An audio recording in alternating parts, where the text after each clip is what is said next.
తులారాశి. ఈ రాశివారు తాము ఆచరించే కార్యక్రమాలలో న్యాయబద్ధంగా ప్రవర్తించడం ద్వారా సరియైనటువంటి ఫలితాలను సాధించగలుగుతారు.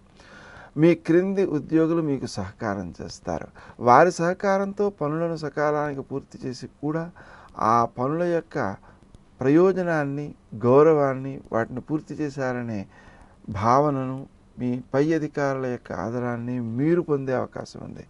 కాబట్టి మీ క్రింద సహాయం చేసినటువంటి వారి యొక్క సహాయాన్ని ఏమాత్రము కూడా ఉపేక్షించకుండా వారిని ప్రోత్సహించడం, కనీసం మాటతోనైనా వారిని గౌరవించడం, కృతజ్ఞతలు తెలపడం, అవసరమైతే సహాయం చేయడానికి కూడా ముందుండడం మీ యొక్క భవిష్యత్తుకు మేలు చేసేదిగా ఉంటుంది. వృత్తి స్థానంలో మీ యొక్క అభివృద్ధి బాగుంటుంది.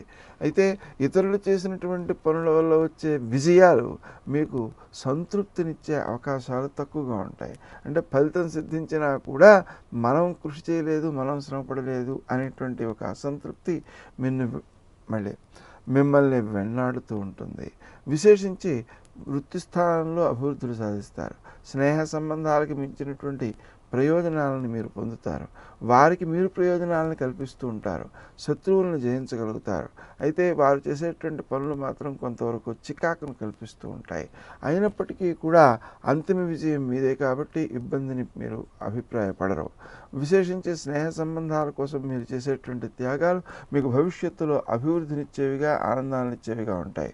వారం ప్రారంభంలో మాత్రం పనులకు ఆటంకాలు, చేసిన ఖర్చులు వ్యర్థంతో ఉండడం మొదలైనటువంటి దుష్ట ఫలితాలు ఉండే అవకాశం ఉంది. అప్పులు ఇవ్వడం అసలు మంచిది కాదు.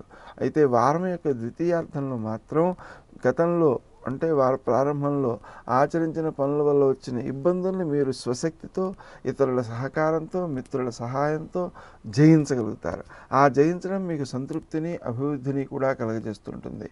అలాగే మీరు ప్రయాణాలు చేసిన దాని వల్ల వచ్చేటువంటి సత్ఫలితాలు కూడా వారం యొక్క ప్రారంభంలోనే కొంత ఆటంకాలని, ఇబ్బందుల్ని కలిగించే అవకాశం ఉంది. వారం ద్వితీయార్థంలో మాత్రం ఈ ప్రయాణాలు సత్ఫలితాలను ఇస్తాయి. స్నేహితుల యొక్క సహాయ సహకారాలు కూడా మీకు మేలు చేసేదిగా, అభివృద్ధినిచ్చేవిగా ఉంటాయి. విద్యార్థులు నూతన విషయాలన్నిటినూ స్వీకరించగలుగుతారు. వారు ఇంకా అభివృద్ధిని సాధించడం కోసం శ్రీ హయగ్రీవాయ నమః అనే మంత్రాన్ని మీరు జపించడం, పిల్లల చేత జపింపచేయడం చాలా మంచిది. ఆ విధంగా చేయడం ద్వారా భవిష్యత్తులో మేలు జరుగుతుంది. అయితే చదువు పూర్తయి ఉద్యోగాదుల్లో ప్రయత్నం చేసేటువంటి వ్యక్తులు ఎవరైతే ఉన్నారో వారు మాత్రం శ్రీ రాజమాతంగే నమః అనేటువంటి మంత్రాన్ని జపించడం ద్వారా అనుకూలమైన సత్ఫలితాలు పొందే అవకాశం ఉంది. ఆరోగ్య విషయంలో మీ యొక్క శ్రద్ధ మీకు, ఇతరులకు కూడా ఉపకరించేదిగా ఉంటుంది. ముఖ్యంగా మీ పెద్దలకు అనారోగ్యాదులు చేసినప్పుడు మీ శ్రద్ధ, వారికి తొందరగా వైద్యులకు చూపించాలనేటువంటి అంశము మీకు గౌరవాన్నిచ్చేదిగా, సంతృప్తినిచ్చేదిగా ఉంటుంది.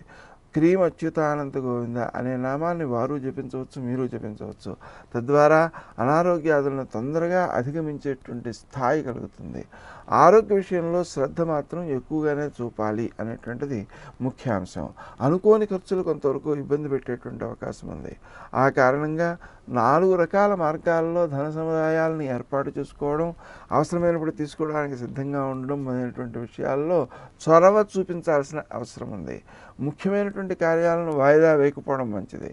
ఆర్థిక రంగం అనుకూలమైన ఫలితాలని, సంతృప్తిని కలగజేస్తుంది.